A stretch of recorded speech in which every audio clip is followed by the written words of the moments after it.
Boosh. Ito na naman background pa, diba? Pero okay lang yan. Anyway, this is day 38 na. So, bukas pasok na talaga namin. Visit. June 15 na talaga. Totoo na ba to? Totoo na ba to? Feel ko hindi. This is not real, guys. This is not real. Fake lang to.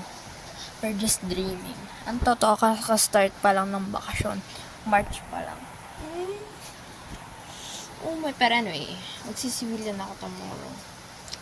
I don't wanna wear uniform, guys. Kasi ayoko. Hindi ko patanggap na pasukan na bukas. No way. Hirapan tayo din, guys. So, hindi ako napag-review kasi nga sabi ko sa inyo, alis ako, diba? Kami pala.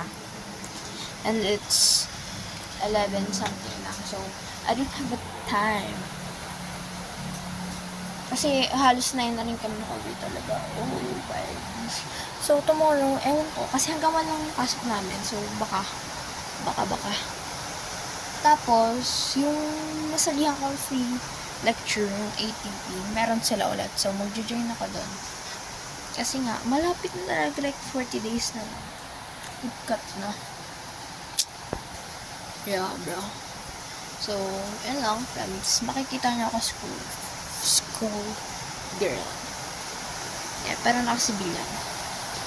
Day 38, zooming out.